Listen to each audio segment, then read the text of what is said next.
So I think we'll begin with a short meditation. So if you'd like to take up your meditation posture, whatever that is, close your eyes and you can just begin with your usual kind of meditation.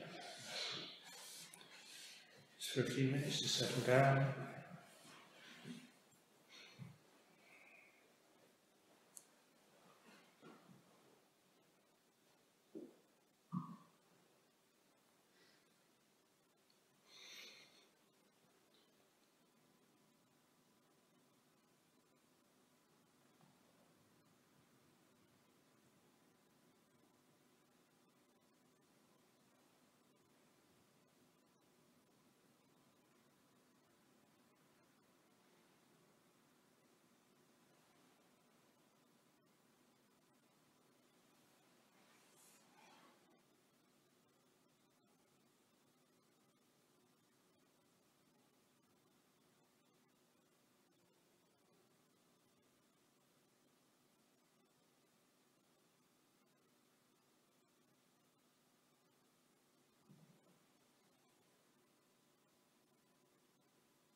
When we meditate, then we're drawing our minds from the external world, going inside, becoming aware of our thoughts and feelings, our inner world.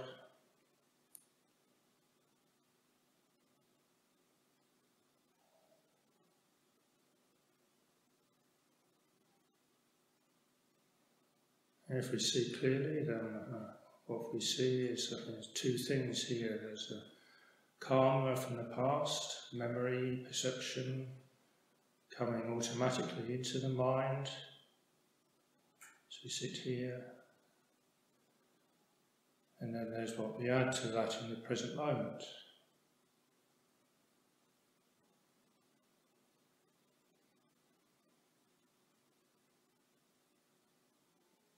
So if we're meditating on the breath, then what we'll be adding is just that, just the attention to the breath.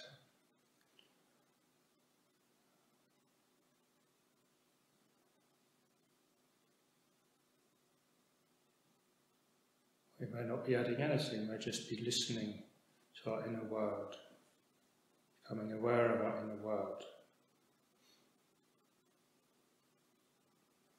And then this awareness will be what we add in the present.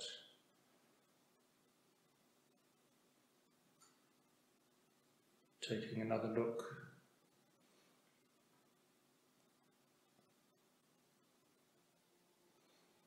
Sometimes our attention in the present will be dominant. Sometimes the karma arising in our mind will be dominant.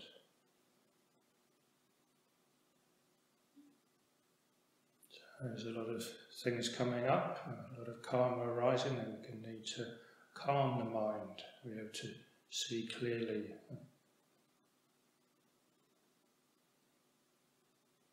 Watch calmly for the picture to become clear.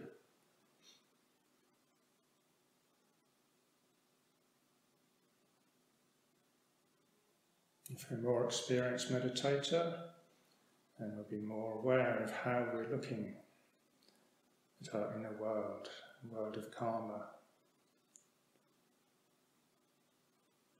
We see the effect of how we're looking, whether we're looking with kindness or patience, those good qualities, how much that affects the mind of the things of karma arising.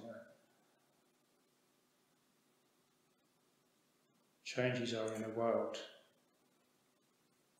This is the potential of the meditation.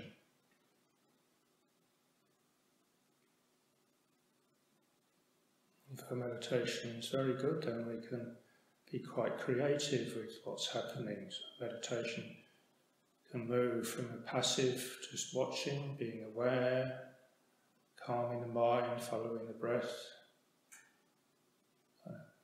This passive, resting meditation to a more active meditation where we can be very creative.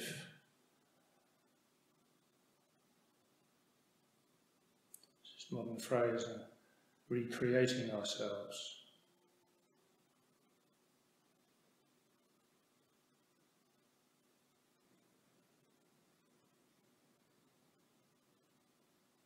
Changing our perceptions.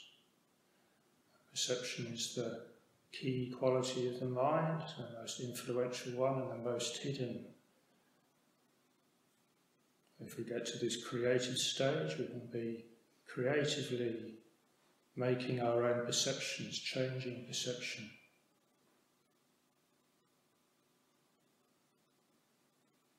Moving our perceptions towards the perception of the Buddha, the wise perception of the Buddha, in which there's no suffering. This is the ultimate solution, end of suffering. Seeing things the way the Buddha saw things.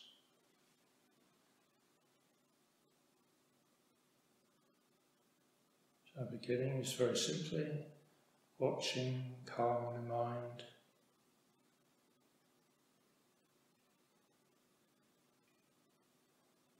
Secondly, trying to see how we're looking, quality of our own attention.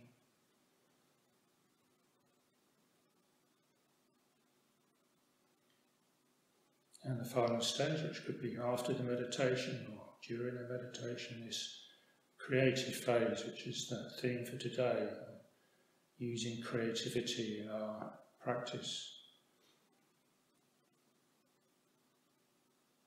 Actively creating the mind, creating perception, creating the mind, moulding the mind is made soft and malleable, soft and able to shape it by making it calm and peaceful.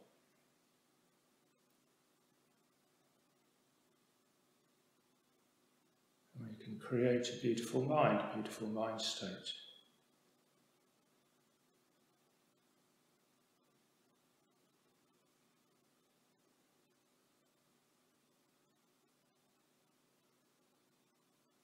So for that, for your reflection, and I'll say a little bit more at the end of the meditation period.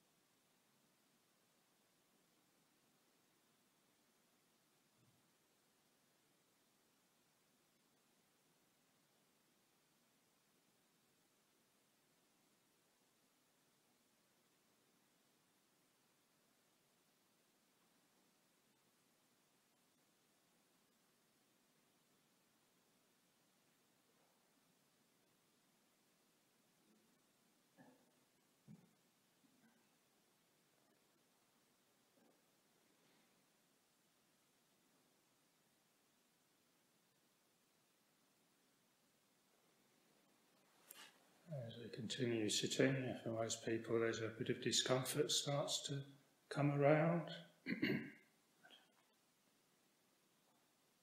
And it's very important to see how this discomfort changes the way we see things.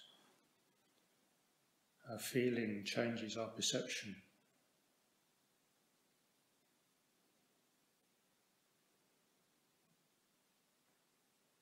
Do you have an uncomfortable feeling? How is that influencing your mind? How you're paying attention, how you're seeing things?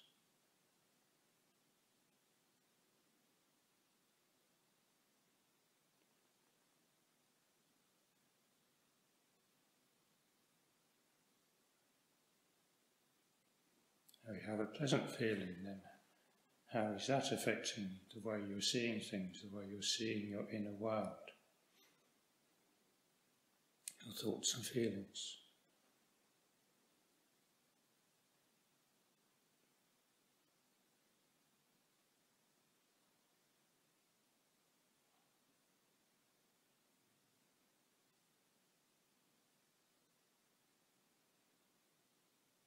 the untrained mind isn't aware of how it's looking, or how we're perhaps looking, that process of looking is affected by other things. You just get drawn into that inner story of thoughts and feelings.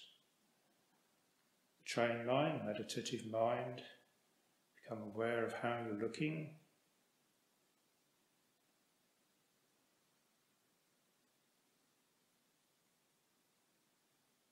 Aware of what affects that gaze, that inner gaze, inner looking.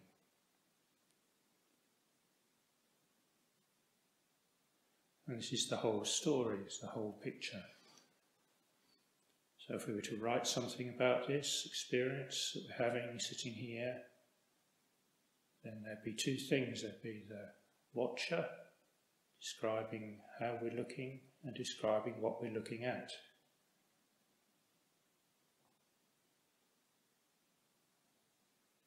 As those two elements, then we'll be clear about the experience, learn from the experience.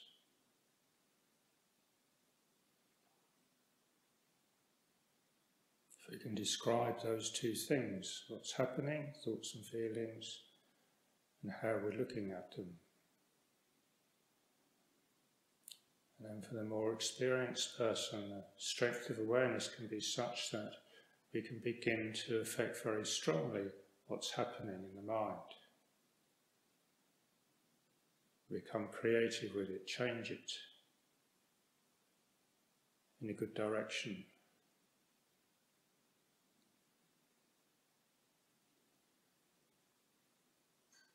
Painting a beautiful picture with it, writing a poem.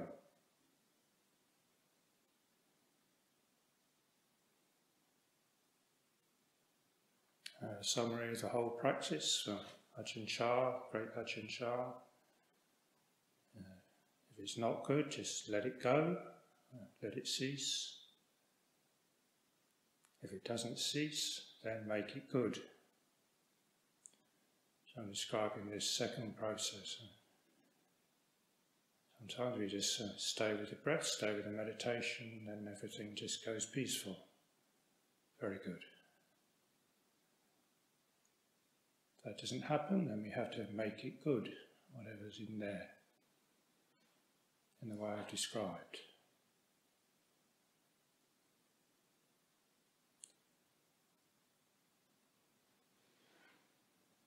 If it's not good, let it go. If it doesn't go, make it good.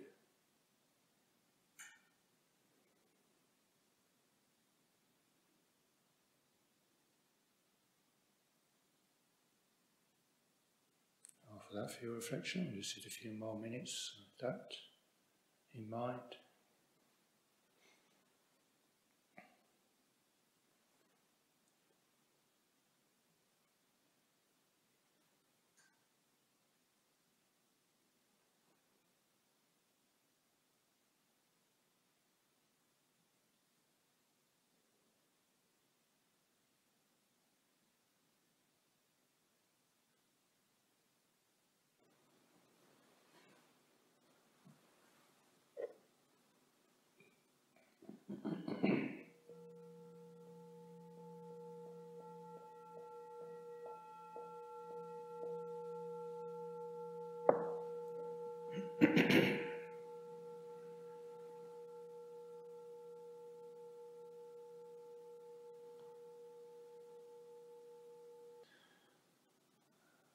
If you want to follow the theme for the day, then encouragement is to write something about today.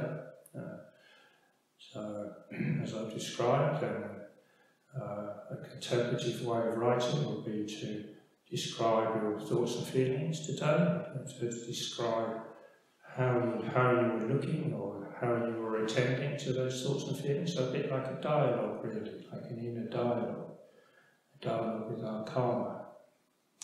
With our thoughts and feelings. And then also, of course, we could be contemplating nature or this place.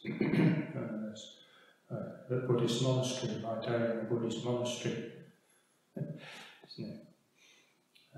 Notice what effect it has coming to a particular environment, special environment, in order to practice. All these things can be there included. The art of this kind of writing is to try and draw all the strands of the picture together, sense our way into things, think our way into the present. So often we can think of meditation as it's just a way to stop thinking. A lot of people come wanting to stop thinking. Actually, thinking is not the issue or the problem. It's the out of control and proliferation in the mind that causes us all the difficulty. Consciously thinking in the present can help us to bring ourselves into the present, can improve our mindfulness, reflect on, describe our experience. And to describe our experience can be very much heightening our awareness. Imagine if at the end of this session I was going to ask you to describe everything that happened in your meditation to me in detail, then you'd be paying close attention. If you thought you were going to have to pass an exam, so I was going to examine you and as to what happened in your meditation. So we can be examining ourselves, isn't it? Like this. Having this kind of intention to want to see clearly, describe and see clearly. Knowing that in the Buddha's teaching, to see clearly is the end of suffering, that's it. And that's all we need to do. See things clearly.